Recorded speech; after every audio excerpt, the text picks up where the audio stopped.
Estátua da Liberdade partiu. A viagem está muito tranquila. Vamos chegar logo. E não era essa a Estátua da Liberdade. É outra. Vamos tentar de novo. Estátua da Liberdade partiu. Parece que agora estamos indo na direção certa. Chegamos. Agora sim, vamos começar. Buenos dias. Buenos dias. Buenas. Buenos dias. ¿Cómo está, muchacho? Muy bien, gracias. Graças, Alberto. Olha, você veio da selva, todos nós aqui viemos da selva. Nós moramos na selva, Você era tomando cachaça e com pouca oração. Então, assim, é muito difícil a situação do Brasil. O papo é embora tenha quem queira acabar com a selva hoje, atualmente, né? Não só muito difícil a situação do Brasil, como é muito distinta da situação da Argentina, né? Que a situação da Argentina é muito melhor. Não, aí é muito legal. Os argentinos, a minha visão é que o presidente argentino expressa um senso comum. Não estou dizendo que todos os argentinos achem isso, mas a maioria deve achar isso mesmo, né? E o Papa também, né? O Papa também. Eu não sei se vocês têm contato com argentino, costumam ir na Argentina. Eu tenho com alguns argentinos aqui e costumo ir na Argentina. De fato, os argentinos erradicaram os negros, né? Se é para achar um negro na Argentina, você tem que procurar, né? E a Argentina foi um grande importador de mão de obra escrava da África, fornecida pelo Brasil, né, pela colônia brasileira, e teve muito escravo, né, e eles, como num passe de mágica, conseguiram fazer o que o Brasil, no final do século XIX, no começo do século XX, não conseguiu fazer, que foi trazer europeu. Eles trouxeram muita gente mesmo da Europa, e mudaram radicalmente o perfil, né, da cor, né, do perfil da população da Argentina. Agora, a Argentina tinha muito índio, né? Era uma terra de índio, como era o Brasil, né? Então, eu acho que você tem que contextualizar o coitado do Alberto Almeida, Alberto Fernandes. Fernandes quis dizer, não foi o Almeida, foi o Fernandes. Não, ele estava lá com o tudo Pedro parente, Sanches. é tudo parente. Isso, assim, eu diria que a Argentina tem uma relação com a Espanha que nós não temos com o Brasil, com Portugal, por exemplo. Porque Portugal, o rei veio para cá e depois ele foi embora, deixou o filho cuidando aqui do fundo do quintal, e depois ele morreu, o filho foi para lá e deixou o filho cuidando do fundo do quintal, até que nós mandamos esses filhos das putas todos embora, né, e eles ficaram muito magoados, muitíssimo magoados com o fato do Brasil ter mandado embora a monarquia, e do jeito que mandamos, né? Apesar da gente ter indenizado, eles até hoje reclamam, né, disso. Mas a Argentina não teve esse aspecto, né? A Argentina seguiu com uma relação normalíssima com a Espanha a vida toda, como todos os outros países da América do Sul. Então, até hoje, eles têm uma relação muito forte com a Espanha.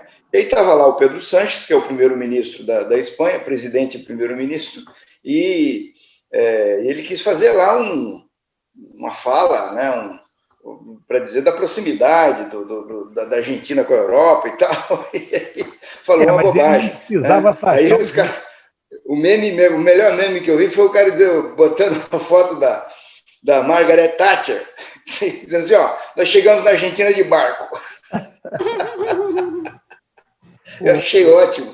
Nós chegamos na Argentina de barco. Rocha, isso tem a ver com a identidade dos argentinos. Eles acham todo mundo em volta deles um bando de índios, né?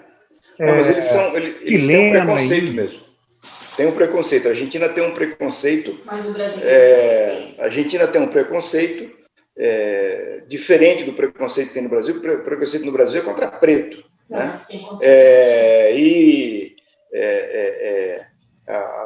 Essa rivalidade que a gente tem, né, com os argentinos, de tirar sarro nos argentinos, tá? Porque também eles têm essa coisinha com a gente, né? Pô, ele ainda botou o México no negócio, disse que o México...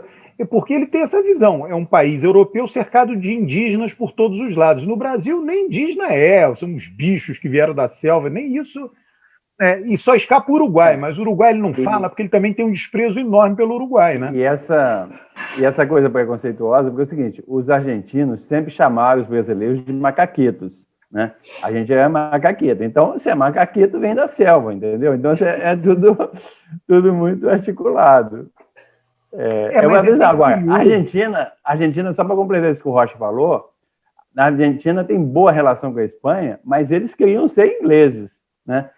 Toda a perspectiva deles é inglês. Então, eles têm uma rivalidade com a Inglaterra que é impressionante. Então, esse meme, eu também gostei desse meme aí que o Rocha falou, né? Porque é a Margaret Thatcher cercada de militares, falando assim, estamos chegando de barco na Argentina, né?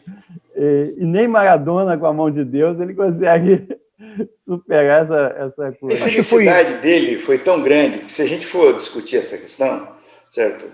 Os nazistas todos foram para a Argentina, né? E eles acolheram os nazistas lá. Então, essa conversa é muito ruim. A Argentina não entrou na guerra. O Brasil entrou na guerra... depois de muita vacilação, entrou do lado dos aliados. A Argentina ficou neutra, mas neutra, mas pendendo para o nazismo, né? Não, neutra pela simpatia que tinha pelo nazismo e pelo fascismo italiano. Então, assim, é uma conversa... O Roberto Fernandes pisou na bola, assim, de um jeito que... ele é uma felicidade, porque ele é um cara bom, um cara progressista, um sujeito que tem uma cabeça ótima, um professor universitário. Direito. Não é o argentino médio, né? Não, mas isso é curioso, porque isso, quer você queira, quer não, expressa como ele foi criado. Ele foi criado assim, isso foi enfiado na cabeça dele. E aí ele, de repente, solta isso, entendeu? Não importa se ele é de esquerda ou não é porque é uma visão meio predominante lá. Então, mas agora... Eu estava pensando nesse negócio do Alberto Fernandes e do Papa. Eu acho o seguinte, o Brasil está num momento tão ruim, com o Bolsonaro, com pandemia, com essa coisa toda, eu acho que os argentinos começaram a tirar sarro, assim, de falar coisas que são impublicáveis, né? Então, assim, eu acho que... o Papa também foi terrível, né? O negócio da cachaça com... Então, aí teve um cara que fez um samba e disse o seguinte, só que o Papa esqueceu que quando a gente toma cachaça, a gente dá uma para o santo. Ele não dá nada.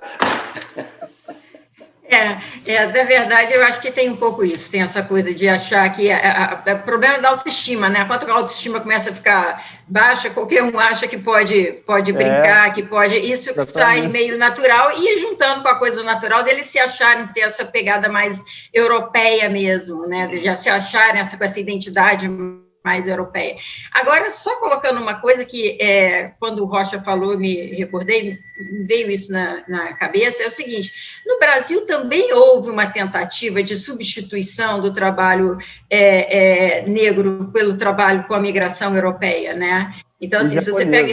E japonês, em São Paulo, mas foi basicamente São Paulo, né? Foi basicamente São Paulo, exatamente. Então, você tem, assim, e particularmente a japonesa, até quando ficou um pouco mais difícil da questão dos europeus, então você tem a vinda dos japoneses como uma possibilidade, também tinha um certo preconceito com os amarelos, né? Mas havia menos preconceito do que com os negros.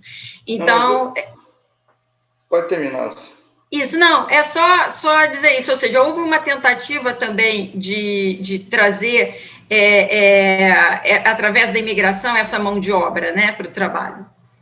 O Emicida deu uma entrevista no canal da GNT essa semana, e estava lá o Luciano Huck, os caras lá, e ele foi muito bem, ele é brilhante, né, e ele dizendo o seguinte, que o Brasil não tem elite. Por que não tem elite no Brasil? Porque elite é algo que é o melhor, né, de um agrupamento, que consegue executar o melhor, né? É o melhor que faz o melhor. Isso é uma elite, né? Então, no Brasil não tem elite. No Brasil tem uma burguesia que tem dinheiro. De elite não tem nada, porque é uma burguesia incapaz, não faz nada bem, né? Só fez bobagem até hoje na história do Brasil. E esse negócio aí No começo do século, no final do século XIX, no começo do século XX, isso era pregado por cientistas brasileiros de que era necessário branquear a população. Certo? Houve uma política de eugenia. Esse troço de trazer gente da Europa, certo? É uma política de eugenia para branquear a população ao pressuposto de que o negro é idiota, tem um cérebro menos desenvolvido, né? E, portanto, precisava melhorar isso. Né? E aí faz essa política toda para trazer gente.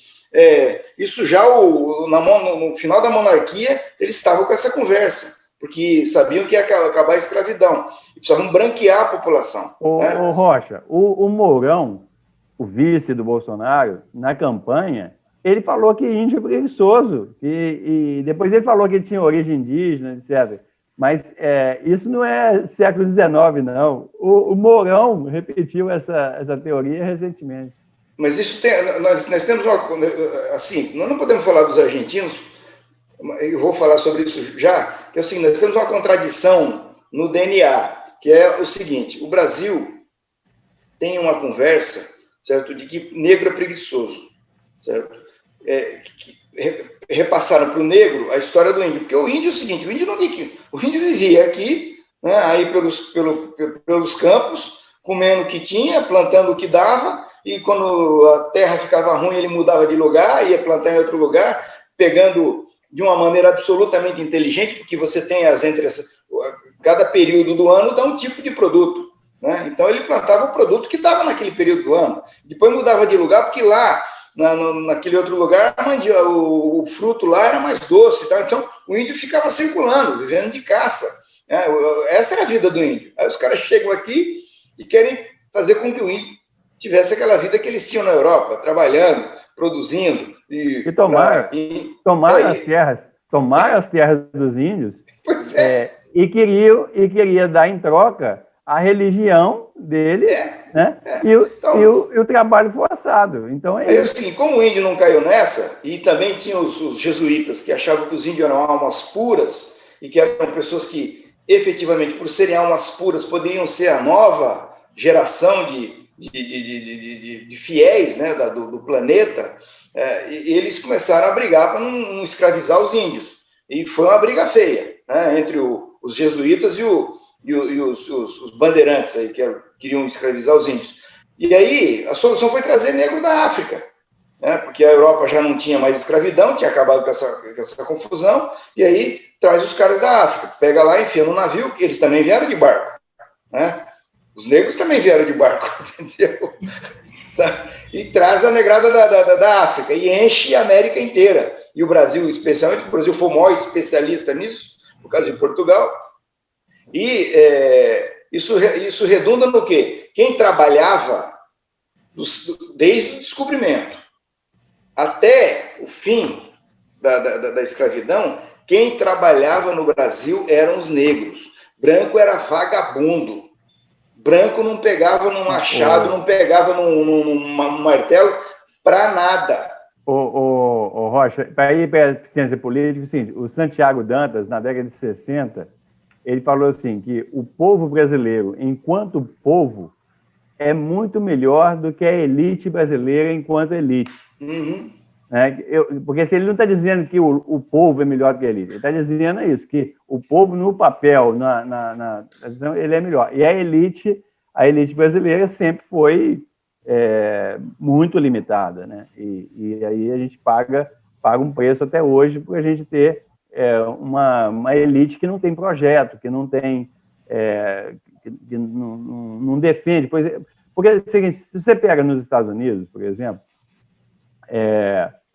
os fundadores da pátria americana lá, eles queriam aquela sociedade para todo mundo, né? Por exemplo, o Ford, todo mundo critica o Fordismo, etc., né? E tem que criticar mesmo, etc., mas o Ford, quando ele criou o modelo T, né? O Alberto que gosta dessas histórias assim, né? Criou o modelo T para produzir em massa, a ideia dele é o seguinte, eu vou produzir um carro tão barato que os próprios operários vão poder comprar o carro. Ele não pensou, vou fazer um carro para a elite, para meia dúzia, não. Ele pensou isso, vou produzir para todo mundo. E assim, o cara, quando faz o McDonald's, ele faz assim, eu não vou fazer um hambúrguer para meia dúzia de pessoas, eu vou fazer hambúrguer para todo mundo, para o mundo inteiro, né? E a nossa elite, ela nunca teve isso, né? Eu fico vendo os aeroportos brasileiros, aqui o Santos Dumont mesmo, assim, a chegada no aeroporto é muito difícil, não tem conexão com o metrô, não tem conexão com o ônibus, entendeu? Então, assim, as coisas foram feitas para pouca gente, não foi pensado vou te fazer uma pergunta, você vai nos Estados Unidos e na Europa e procura prédio que tem elevador para empregado. Não existe. Elevador... Tem entrada para empregada. Você tem um elevador de carga, mas não para empregado. Isso não existe. Não existe isso. No Brasil montaram a arquitetura da exclusão. Certo? É uma loucura. Entendeu? Então, e outra coisa, eu me lembro que eu tive uma discussão com um amigo no Nordeste, dono de uma indústria de usina. E aí começou, então, já tinha tomado uns vinhos, e começou uma discussão, e a gente fez uma conversa, e eu falei, vou ter que ser desagradável com ele. Que ele começou a dizer o seguinte, não, porque esse pessoal é vagabundo, não quer trabalhar, eu não consigo mais contratar ninguém. Eu falei, por que você não consegue contratar? Não, porque esse negócio do Bolsa Família aí, as pessoas não querem mais trabalhar. Eu falei, não é verdade. Eu falei, vem cá, quanto é que você paga? Ele é herdeiro, ele é herdeiro do pai no trabalho. Pensa num vagabundo. Entendeu? O cara nunca pegou numa enxada. Aí ele falando que os outros é que são vagabundos. Aí ele diz assim, quanto é que você paga? Não, eu pago tanto. Eu falei, pô, mas espera um pouquinho, o Bolsa Família está pagando o dobro disso. Você então quer que o cara deixe de receber o Bolsa Família, ganhando 20, para trabalhar por 10 para você? Mas onde é que você tirou isso, rapaz? Você está pensando que as pessoas são idiotas? Entendeu? É uma noção... E o cara se acha da elite. Olha, no próprio Brasil, só para falar um negócio que o Roger está falando, é o seguinte, exatamente por esse passado escravocrata que o Brasil tem, a gente tem uma relação com o trabalho muito ruim, né? O trabalho, aliás, assim, o próprio catolicismo tem uma relação com o trabalho muito ruim. Né? E é diferente, por exemplo, a própria reforma protestante na Europa, ela muda essa relação do trabalho. Você trabalha uma coisa que agrada a Deus, né? Na visão de Lutero, Calvino, etc. E no Oriente você tem o budismo e você tem o confucionismo, que valorizam muito o trabalho. Então, assim, esse passado escravocrata do Brasil, ele é horrível, porque ele desqualificou a questão do trabalho, né? E aí, esse tipo de postura que você está falando é aquele cara que acha que uma parte da população brasileira tem de trabalhar de qualquer jeito, por nada, etc. De vez de você pensar o trabalho como uma coisa que a economia clássica fala, né? O trabalho é a riqueza da nação, né? E todo mundo tem que trabalhar, e todo mundo tem que trabalhar de uma maneira produtiva. Então, essa ideia a gente não tem muito no Brasil. É horrível. Eu acho que o Alberto Fernandes aqui está muito calado hoje, viu, Luciana? Você vai ter de falar, porque... Aí ia mudar o assunto, desistiu. Alberto Almeida, esqueci. Alberto Almeida. Ele está indignado essa semana com a Federação dos Partidos. Depois nós vamos falar sobre isso, que é importante. Olha, eu ia falar que no Brasil nós temos um pensamento social que não existe mais, mas já existiu. Azevedo Amaral foi um dos representantes disso, que dizia que o problema do Brasil era a mestiçagem. Ele dizia, né, baseado numa pseudociência, ele dizia que os tipos puros eram bons, o negro puro era bom e o branco puro era bom. O problema é quando misturava duas cargas genéticas. Isso aí, muita gente, por muito tempo, acreditou nisso no Brasil, que o mestiço é o problema. Né, Pois é, no começo do século nós tínhamos a política do branqueamento. Quer dizer, você para branquear, você tem que pegar um preto, tem que pegar um branco, e misturar, certo? Então, a eugenia pressupunha essa mistura, porque você vai estar trazendo o branco, vai misturar com o preto, vai dar uma mistura, certo? Aí depois eles vêm com essa conversa que o Alberto está falando, diz que a mestiçagem é ruim. Né? Não, mas depois também, legal, Gilberto Freire também, ele faz uma releitura disso e vai para o outro lado, fala, não, que essa mestiçagem é boa, e que não sei o quê, que isso mas, é a contribuição do Brasil. E o Darcy Ribeiro vai mais longe ainda, porque quando você pega o povo brasileiro, do Darcy Ribeiro, ele fala que nós somos a gênese de uma nova civilização, exatamente por causa que a gente misturou, porque que a gente faz assim, nós somos o futuro da humanidade. Então, tem de tudo. Ô, Rocha, mas esse branqueamento tem um outro branqueamento, que é o branqueamento é o seguinte, é você trazer o branco e não deixar ele misturar. Você simplesmente aumentar a quantidade de brancos face aos demais grupos da população. E tinha isso também, para que ficassem mais brancos na sociedade. A Argentina fez Irigoyen, se eu não me engano, Hipólito Irigoyen trouxe muita... que a Argentina queria... Eu acho que tem essas questões racistas na história toda do Brasil, mas eu acho que é o seguinte, a vinda de italianos e japoneses, principalmente, no final do século XIX e século XX, é porque com o fim da escravidão, os fazendeiros brasileiros acharam que podia trazer italiano e japonês para substituir o escravo, nas mesmas condições. Eu acho que aquele filme Gaijin, né, como é que chama? Da cineasta japonesa, Tezuka Yamazaki, né, que ele mostra isso. E aí, o que aconteceu? Os italianos vieram, não se adaptaram, obviamente, ao trabalho escravo, né, na plantação de café e foram para a cidade. E na cidade, como eles já conheciam a indústria, eles começaram a indústria no Brasil. Mas, Eustáquio, era um trabalho livre, sim, tá? Mas era um livre... Era livre, é claro. Que a pessoa assim, ficava dependente, é diferente, tá? Mas é o que a gente chama hoje em condições de escravidão. Né? E os japoneses também. Aí o que os japoneses fizeram? O governo japonês, ele interferiu, exigiu mudança, financiou terras. Aí os migrantes japoneses que vieram para o Brasil, com a ajuda do governo japonês e com a ajuda de alguns setores do Brasil, eles compraram terra e criaram cooperativas. Então, assim, a grande contribuição dos japoneses no Brasil é essa ideia de cooperativa. Você vê que as maiores cooperativas brasileiras são japonesas. Começaram nessa época, porque para eles saírem dessa condição de trabalho escravo, né, que o pessoal queria, a solução foi essa: comprar terra, montar cooperativas e começar a produzir coisas que o Brasil não produzia. Porque os fazendeiros brasileiros produziam café, produziam açúcar, etc. E aí os japoneses foram para a questão de horta, foram para outros tipos de produção que os brasileiros não faziam. Então, a grande contribuição dos japoneses, entre outras, é essa mudança, inclusive, do padrão alimentar do Brasil. E isso tudo tem a ver com esse processo.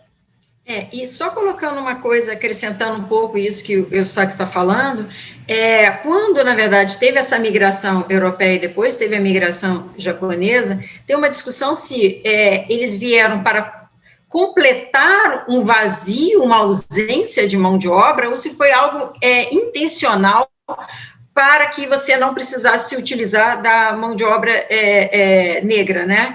E há quem diga, inclusive, que é o seguinte, que neste momento foi quando se realizou, né, quando concretizou o afastamento do negro do mercado de trabalho dentro dessa nova estrutura que se montava no Brasil de um crescimento da agricultura, do capitalismo e tudo mais. Então, que ali, naquele momento, foi essencial para que ele ficasse à margem do emprego mais qualificado e tudo mais. Inclusive de uma certa migração, uma certa saída do estado de São Paulo também nesse sentido. Então, tem algumas consequências que a gente consegue, que vão, ao longo da história, vão marcando, né? O texto clássico é do Wilson Cano, né, o economista Wilson Cano, sobre a ocupação do oeste de São Paulo. Você tinha o Vale do Paraíba, que era fazendas de café na escravidão, tem lá as sedes, né, viraram ponto turístico, Vassouras e diversos municípios do Rio de São Paulo, e aí aquela agricultura perdeu espaço para o oeste de São Paulo, que tem a estrada de ferro Sorocabana, né? Você vai no Museu da Imigração em São Paulo, você vê lá todos os registros, muita gente faz pesquisa, principalmente quem tem sobrenome italiano, para saber de qual cidade veio lá o seu antecedente. e que as pessoas foram levadas para o interior de São Paulo para trabalhar como mão de obra formalmente livre, né, Eustáquio? Foi formalmente livre, eles ficavam dependentes da venda local, etc., mas o fato é que eles eram consumidores, diferentemente dos escravos.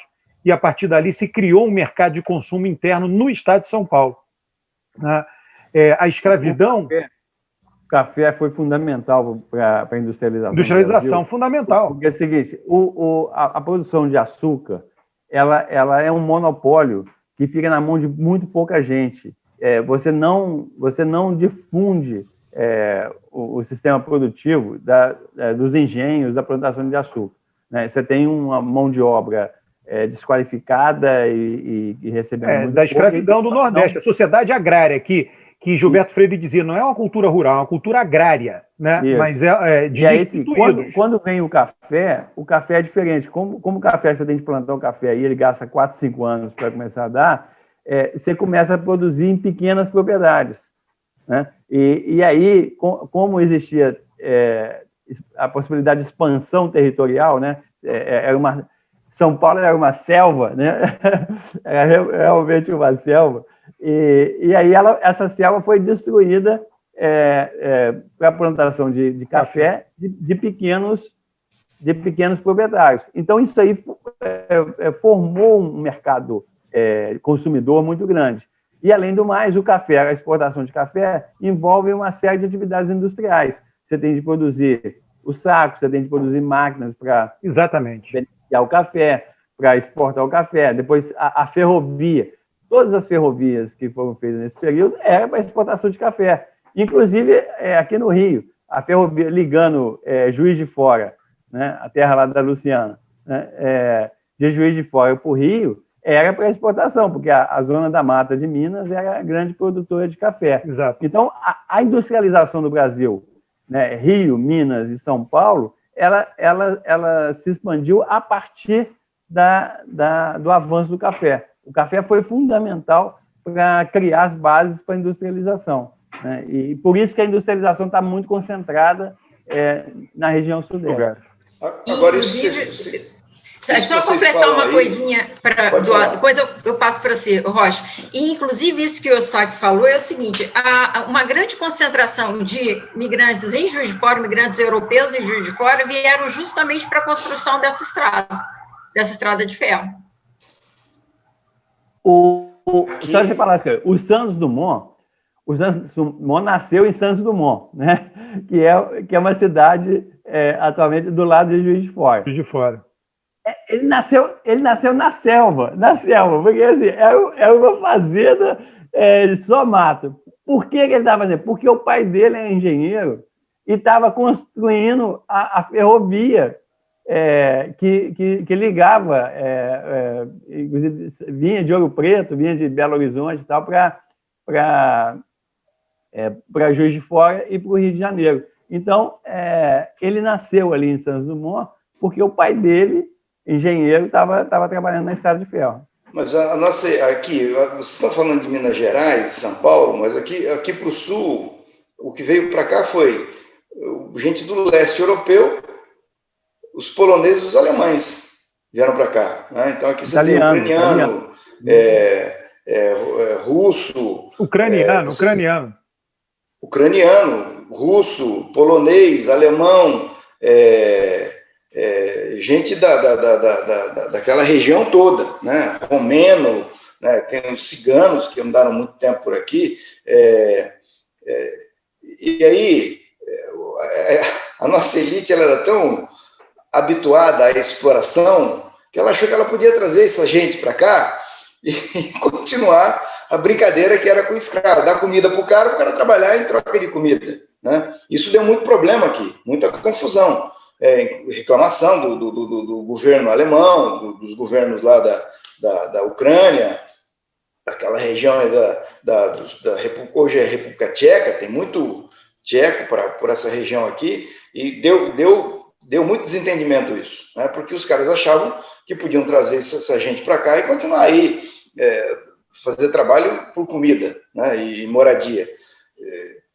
Mas o perfil aqui no Paraná tem japonês no Umuarama, no noroeste do Paraná. No resto do estado você tem um pouco no norte também, no noroeste, mas no resto do estado você tem pouca presença de japonês. Santa Catarina quase que você não vê, no Rio Grande do Sul quase nada, né? Porque aqui o perfil foi exatamente de trazer gente da Europa, né? O pessoal veio todo de barco para cá e tal, né? Aqui, e é o seguinte, Curitiba se acha a cidade europeia. Eu brinco muito com isso aqui, porque eu sou curitibano, nasci em Curitiba, e os caras se acham europeus. Eu falei, gente, aqui não tem nem europeu, é tudo brasileiro. Se tivesse europeu aqui, a gente não teria os bolsões de miséria na periferia de Curitiba, os rios não estariam podres, né? Essa esculhambação que tem aqui. Na Europa não existe isso. Vocês só falam mal do Brasil. Eu estava aqui perplexo no início, o próprio Eustáquio falando mal dele. Sabia. Eustáquio, você faz parte da elite, Eustáquio. Você faz parte da elite intelectual brasileira, elite de demógrafos. Você está na mídia, na Globo News. Você faz parte da elite, você é formador de opinião. Você famoso. Está mal de si mesmo. Não, Olha, no momento em que alguém da elite do Brasil fala mal da elite do Brasil, ele autoriza o mundo inteiro a falar mal. É por isso que o Papa fala mal, o Alberto Fernandes fala mal. Você está autorizando os outros a falar mal. Mas eu te falar, então, não sou eu, não, porque eu vou fazer uma propaganda aqui. Eu estou escrevendo um livro sobre os 200 anos da independência, né, para sair ano que vem. E aí eu estou relendo muita coisa dos clássicos e tal, e o Sérgio Buarque de Holanda, né, para quem não sabe, o pai do Chico Buarque, no famoso Raízes do Brasil, ele fala que nós somos desterrados na própria terra. Não é, Luciana? Que essa frase é muito importante. Porque é o seguinte, viemos o quê? Portugueses que não estavam acostumados com o clima tropical, né? Para produzir açúcar, que não é uma coisa que é nativa aqui, o cana-de-açúcar, né? E a produção de açúcar, trazendo trabalho escravo, né? Fazendo um genocídio dos indígenas, né? Então, esse sistema que foi montado no Brasil, todos nós somos desterrados na própria terra. Só o Alberto que acha que nós estamos tudo bem, que as instituições estão funcionando, que o Brasil está indo para frente. Porra, como não está indo para frente? Meu pai conta a história, porra, Primeiro, meu pai saiu do Ceará, aí para ir para a região sul do Brasil, sudeste, foi de barco, foi de navio. Aí depois e como é que sai em Minas Gerais para fazer isso? Se o teu pai é cearense, onde é que você arruma esse pescoço aí? Pois é, né? Não é tão comprido. Agora, aí, ô Rocha, ele depois voltou a visitar a mãe dele e levou uma maçã no voo lá, já tinha voo, etc. Levou uma maçã, porque não tinha maçã no Ceará, porra. Aí você fala, você tem maçã na mesa todo dia, você está reclamando. Tem aquela, como é que é a música do Zeca Pagodinho? Coisa feia, tem gente que vive chorando de barriga cheia. Porra, não é possível. Olha, o Brasil melhorou. Roberto, deixa eu te falar, o Ceará, essa característica do Ceará de ter o tronco largo e o pescoço curto, tá? Essa é uma característica europeia, veio de barco. Sabiam disso, não? Eu não sabia disso, eu soube disso porque aqui em Curitiba tem um grande cirurgião, um dos melhores do mundo, chamado Ricardo Ramina, neurocirurgião. E a formação dele é toda na Alemanha. Ele ficou muitos anos na Alemanha e depois veio para cá, e se radicou aqui em Curitiba, construiu um hospital maravilhoso aqui em Curitiba. E ele um dia me disse, tem uma relação muito boa com ele, meu amigo, disse, o pessoal fica zoando do cearense, porque ele tem aquele pescoço enfiado no tronco, o ombro largo, aquilo ali é uma característica europeia, é de uma região da Holanda. E eu te explico por quê. Porque existe uma patologia que dá na base do crânio, na velhice, que só acontece em 2 lugares no mundo, nessa região da Holanda e no Ceará.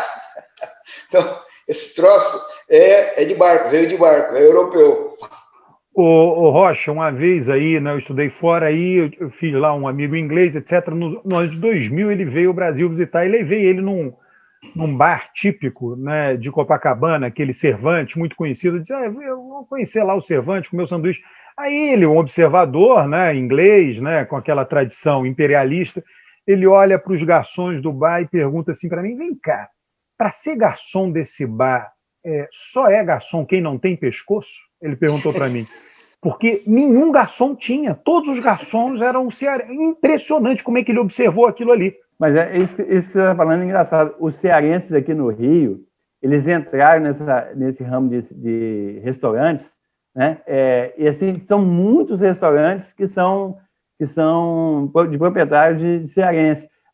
Quando eu trabalhava aqui perto da Lapa, eu sempre comia em comida aquilo, mas em outro restaurante lá também, à la carte, e tinha um cearense que todos os funcionários eram cearenses, o dono era cearense, o gerente era cearense, e eles tinham uma rede de restaurantes por volta ali da Lapa, Cruz Vermelha e tal, e o cara expandiu. Essa rede foi para a Zona Sul, para Copacabana, para outros lugares, e assim, é de cabo a rabo, né? Todo mundo cearense ocupando todos os postos do restaurante. Agora, cearense no ramo de restaurante do Rio de Janeiro é igual o mineiro de Beraba, Berlândia e de Juiz de Fora nos Estados Unidos. Agora tem o seguinte, o Lula não é cearense e não tem pescoço também, porra. Tem muita gente... O Lula é pernambucano. Então, não é cearense, é pernambucano e não tem pescoço. Eu acho que isso é uma característica... Mas aí é o seguinte, aí, lógico, o Ceará as pessoas foram se expandindo ali, então essa característica, ela, embora seja muito marcante no cearense, também aparece no Nordeste, até porque os holandeses ficaram em Pernambuco muito tempo. Aparece no Nordeste inteiro. Ô, Luciana, seu microfone está fechado. O Rocha esqueceu Valadares, governador Valadares também.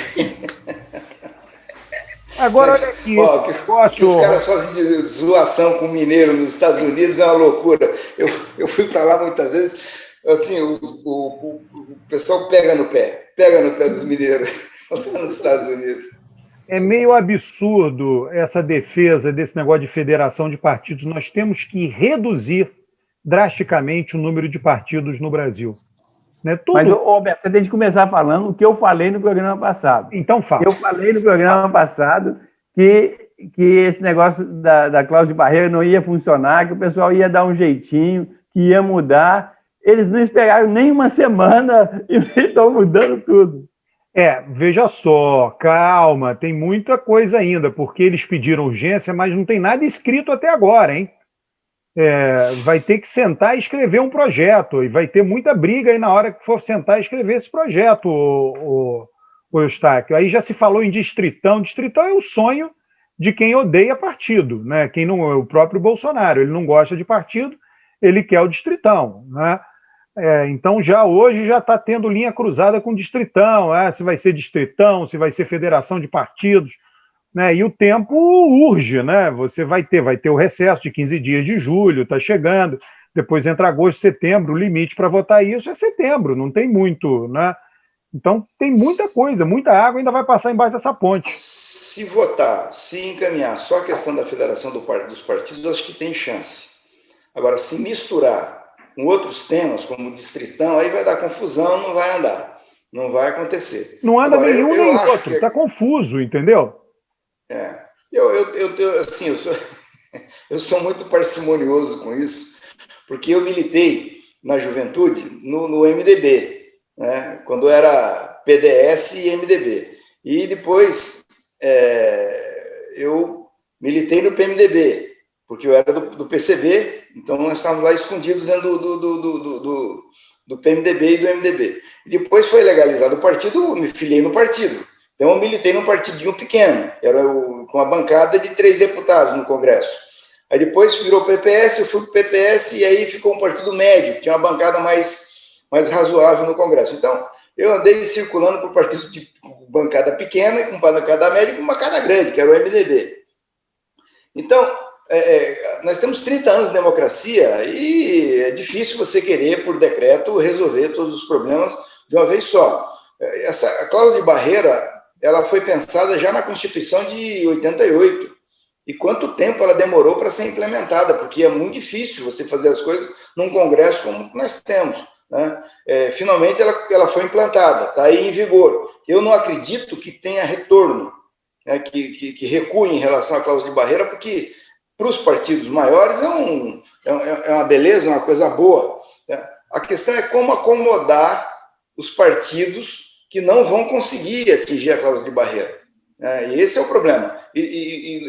Tem partidos que não servem para nada. Se você acabar amanhã, ninguém vai sentir falta. Mas tem partidos tradicionais, né? Então, precisa acomodar isso. Então, tem que olhar isso com um pouco de parcimônia. E eu acho que a federação pode ser uma solução para manter a regra da cláusula de barreira e manter vivos os partidos que têm tradição, como o PCdoB, por exemplo, entendeu? O PCB. Ô, Rocha, mas eu acho um negócio muito esquisito isso. Porque fala assim, precisa de fazer uma cláusula de barreira para diminuir o número de partidos. Aí depois vem e fala assim, não, mas a gente não pode acabar com os partidos, porque os partidos, uns são tradicionais, outros são importantes daqui. Então, assim, a gente fica num mundo louco, porque precisa reduzir, mas precisa manter os partidos. Espera um pouquinho. Eu acho o seguinte, a cláusula de barreira... Vamos nos entender aqui. A cláusula de barreira não mexe, a ideia da federação não mexe com a cláusula de barreira. Então, certo? A cláusula de barreira, qual é o objetivo? Não, espera um pouquinho. Qual é o objetivo da cláusula de barreira?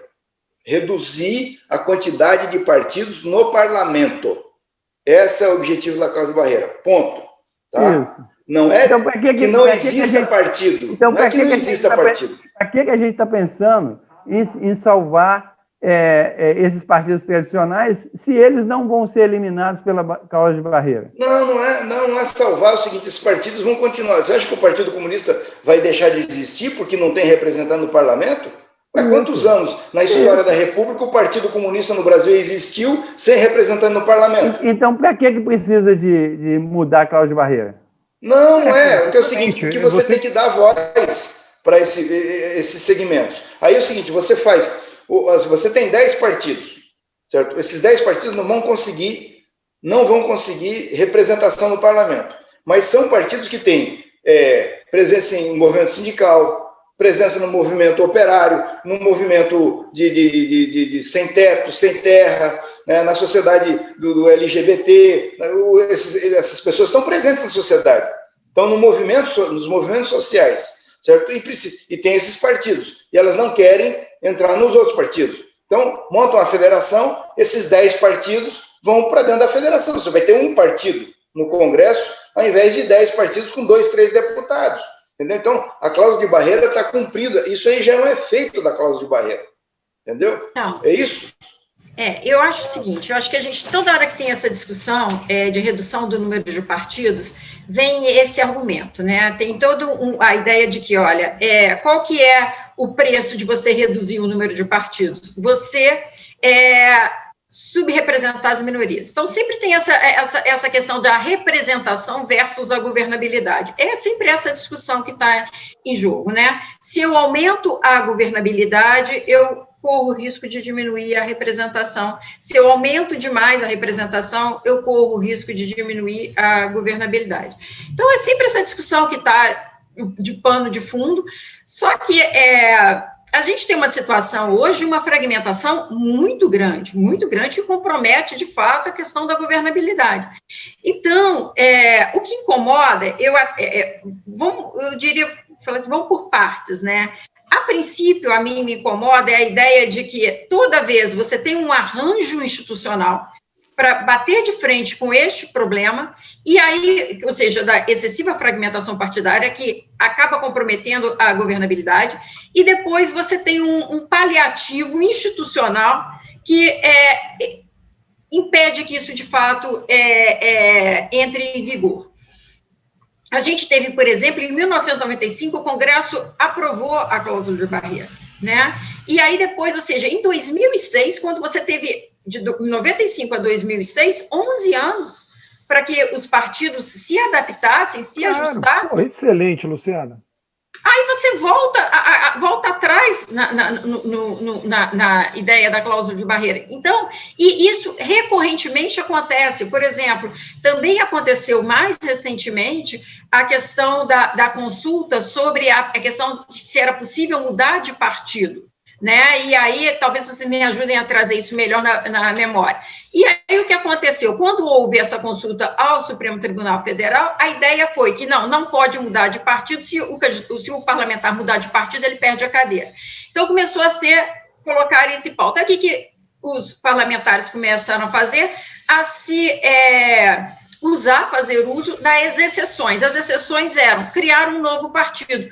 Quando isso aconteceu, aumentou muito o número de partidos no Congresso. Então, ou seja, você tem arranjos que, ao invés de baterem de frente com o problema, de reduzir, que é um problema sério da nossa governabilidade, acabam por facilitar essa fragmentação. Então, Rocha, eu acho que a gente pode até aqui discutir, eu acho que é importante, ou seja, qual o real efeito, já que, tal como você está falando, a questão da federação, ela vai ter quase um estatuto de partido, no sentido que todo o fundo partidário, tempo de televisão, recursos, vai ser destinado como se fosse um partido só, certo? E eles vão ter o compromisso de ficar 3, 4 anos com aquele grupo, sem poder sair, né, do grupo, e ao mesmo, se sair, claro que pode sair, mas ele vai ter a penalidade de não poder, na próxima eleição, participar Mas aí ele entra no Supremo diz, não, tudo bem, pode, sabe? Não, pera um pouquinho. A gente já sabe disso. A gente já sabe a fidelidade partidária. O cara saiu do partido, entrou no Supremo lá, a menina lá, a Tabata. Ah, não, tudo bem, pode, não perde o mandato, não. Sabe? Mas nós estamos falando, escute, assim, nós temos que ter paciência, nós estamos falando de uma realidade, eu entendo o que a Luciana falou. Mas que paciência, Rocha, a Luciana falou 11 anos, teve 11 anos entre 95 e 2006. Não, sim, mas o que é 11 anos na vida de um partido político? Então você pode falar o mesmo. O que é 11 anos na vida do eleitor? Não é nada. Porra, na vida do eleitor. Nada. Não, 11 anos na vida de um partido político não é nada, gente. É porque o Partidão vai fazer 100 anos ano que vem. Então, o Rocha pensa com a indega. Não, mas eu não estou nem preocupado com o maior partido. Vamos dizer assim, um patrimônio da democracia brasileira, né? Agora, mas não é nem essa a minha preocupação. Eu acho o seguinte, eu acho que você... Mas, Rocha, põe numa pesquisa... Tem que manter a regra... No Brasil tem partido comunista. As pessoas não sabem. Pô, você pega o maior partido comunista do Ocidente, das democracias liberais, foi o Partido Comunista Italiano. Deixou de existir. Acaba. As coisas acabam. Faz parte. Deixou de existir. Pô, era gigante o partido. Você vai matar o Rocha. Vai matar o Rocha. Mas deixou de existir, não existe Partido Comunista Italiano mais. Eu quero dizer o seguinte, a regra da federação, eu quero que vocês me convençam em que medida a regra da federação impede a eficácia da cláusula de barreira. Não impede. É uma invencionice, não tem lugar nenhum do mundo. Pode ser. Um lugar do mundo tem federação de partidos. A eficácia da cláusula de barreira. Isso que a Luciana falou, ela tem toda a razão. A cláusula de barreira foi prorrogada. Foi criada em 2005, ficaram fazendo graça, prorrogando a cláusula de barreira, certo? E empurrando para frente. Depois vem esse dado nefasto, né? Que foi essa. Eu vou falar mal das elites. De mudar de partido. Vou falar mal das elites agora. Outro partido, um novo partido. Agora, a federação não altera a cláusula de barreira em nada.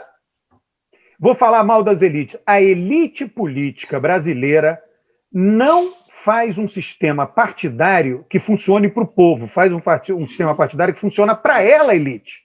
Você faz parte da elite política. Então, pegando um sistema isso que funcione para você. Para o povo, pega o mundo inteiro. Né? O mundo inteiro é o seguinte, a maioria dos países tem 4 partidos. Acabou, não precisa mais do que isso. Não tem 15 ideologias diferentes, 20 ideologias diferentes. Né? Na verdade, isso é o seguinte, você tem esquerda e direita e algumas divisões. Então, pegando isso que o Alberto falou e que a Luciana falou assim, que os partidos precisam representar a sociedade. Então, vamos pegar um exemplo aqui, o Patriota. O Patriota chamava PEN, né? Partido Ecológico Nacional. Né? Então, você fala assim, então ele está representando, né, os verdes, a ecologia. Aí ele vira patriota e chama o Salles para filiar, para destruir o meio ambiente. Aí você tinha o Partido da Mulher Brasileira, que não tinha mulher. Só tinha homens. Só homens do Partido da Mulher Brasileira. Então, assim, o partido, esses partidos que estão aí, eles não representam a sociedade. Eles representam interesses particulares para fazer negociata. de um lado ou do outro. Então, isso é uma... Agora, Rocha... Você está falando de partidos... Você está falando de partidos pequenos, mas o MDB é assim também. A turma do PCdoB, o PCdoB não quer... Cara, arruma um partido e vai, acabou. Não tem voto. Fazer o quê? É isso que eu ia dizer para você. Estava se cogitando do PCdoB entrar no PSB.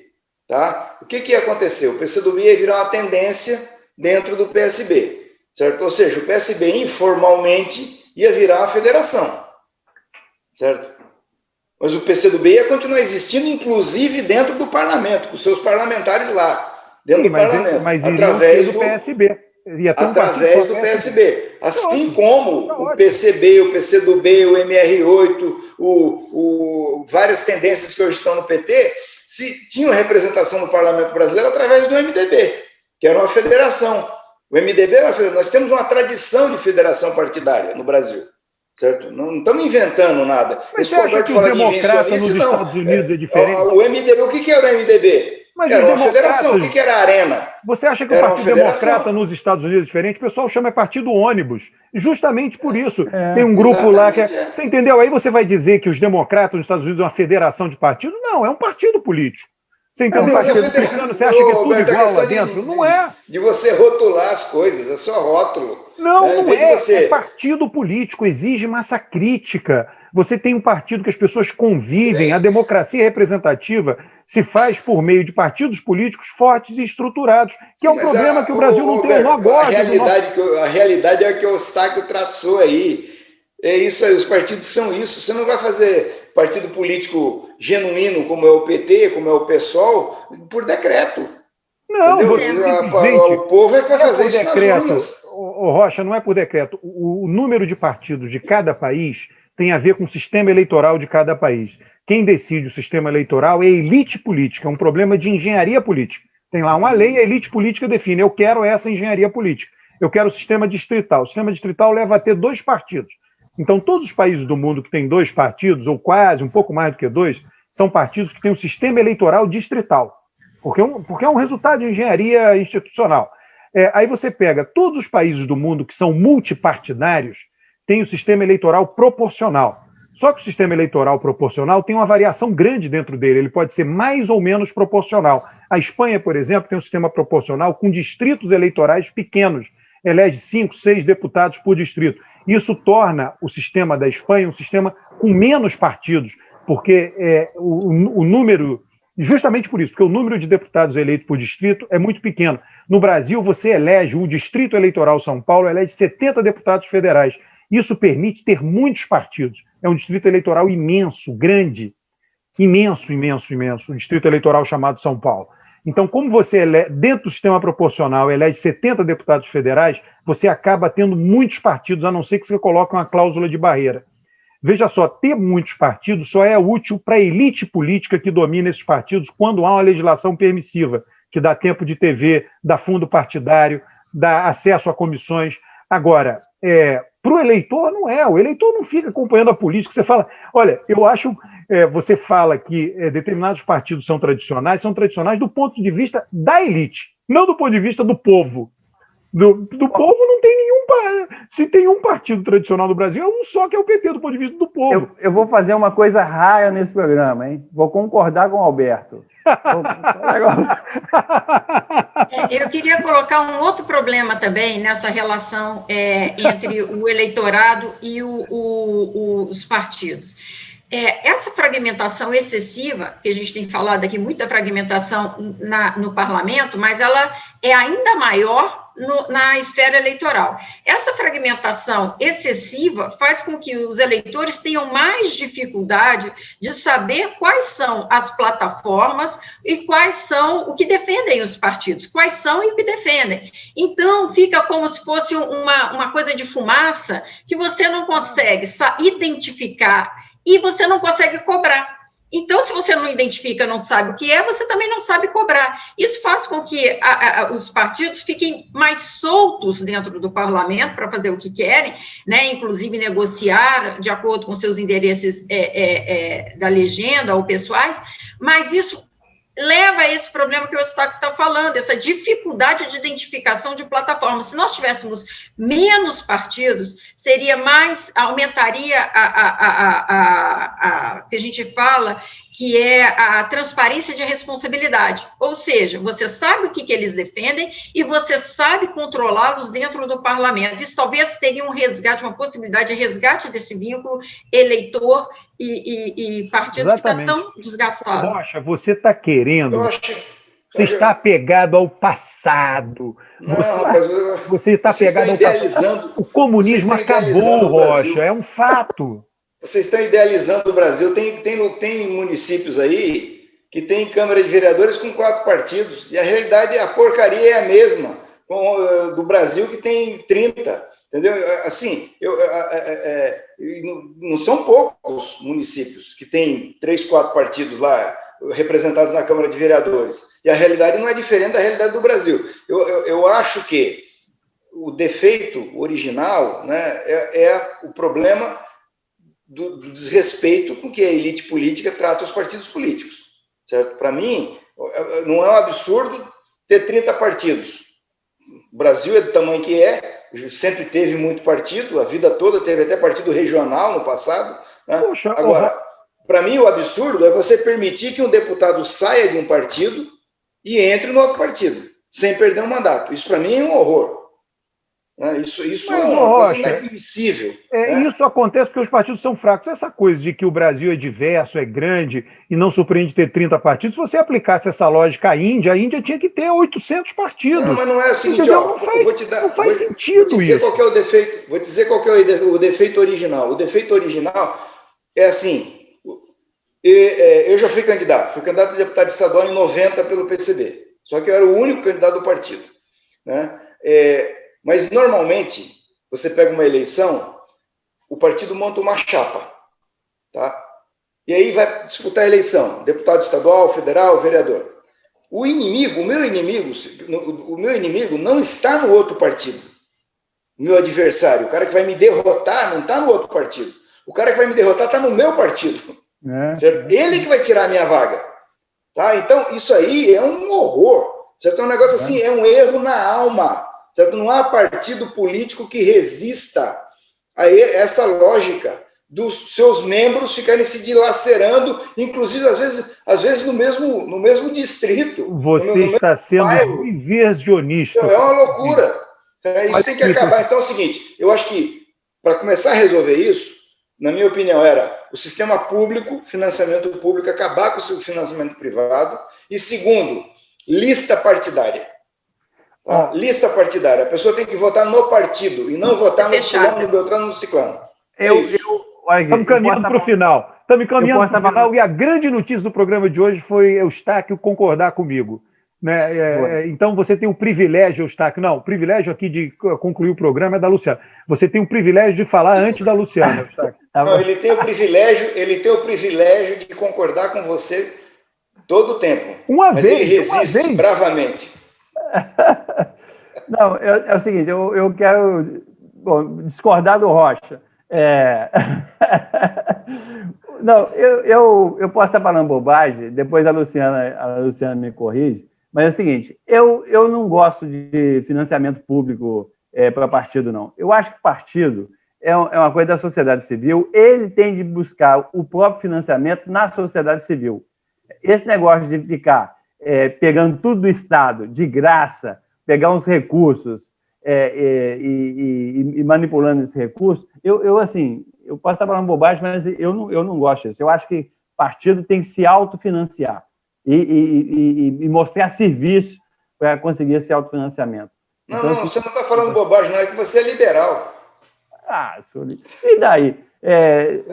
Liberal tem coisa boa também. Não, mas você tem que pensar o seguinte, ele falou uma coisa relevante, o partido é uma instituição privada da sociedade, isso aí é fato. Não. O partido é uma instituição privada. Do mundo, não, você pode até, a natureza jurídica tem alguma coisa privada, porque o Estado não pode ficar metendo a mão no partido político, mas não é privado. O partido político é uma instituição pública.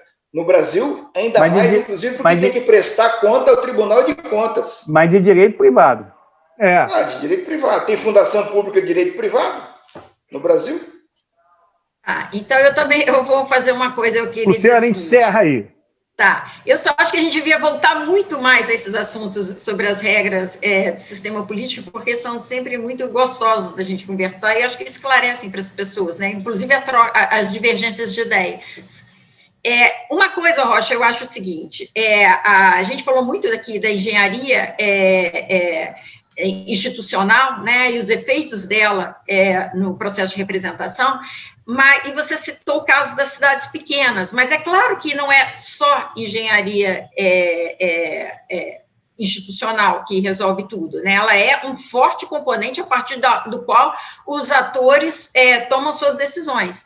Mas eu acho que no caso da cidade pequena já é outro. Cidades pequenas, tal como você falou, você tem um problema cultural muito forte, que essas cidades muito pequenas, a prefeitura tem um peso muito grande, né? E ali você tem ainda muito presente um clientelismo que, para que você tenha acesso a emprego, para que você tenha acesso às diversas coisas, você precisa ser de um lado ou ser de outro. Então, ali pode não funcionar, mas aí não é por uma questão que o sistema partidário é restrito, mas por questões outras de práticas clientelísticas e tudo mais. Então, que isso atrapalha uma independência, de fato, na hora da elaboração da decisão do voto. E ainda sobre essa questão, sobre o que o Eustáquio falou, eu só acho o seguinte, que quando veio com o recurso público de campanha, tinha a intenção de reduzir dois problemas. Primeiro, era a questão da corrupção, do Caixa 2, que foi tratado muito enquanto corrupção e tudo mais, seria mais fácil lidar com esse problema. E o segundo, que era da discrepância de recursos entre os partidos. Mas a maneira como foi distribuído não resolveu essa diferença entre os partidos, porque foi distribuído de maneira muito discrepante de um partido pequeno para um partido maior. Que também a gente volta, então, depois disso, a gente volta mais uma vez a essa questão de muitos partidos para dividirem esse fundo e tudo mais. Então, eu acho que é um assunto muito grande, que tem muita coisa aí para frente, que merece muitos programas, e depois, uma outra oportunidade, o Rocha termina para que ele possa se defender. Dá vontade de continuar, mas sejamos aqui disciplinados com o nosso tempo. Obrigado, tá. Bom dia, Rocha, bom dia, Eustáquio, bom dia, Luciano. Um abraço a todos. Bom dia, gente. Tchau.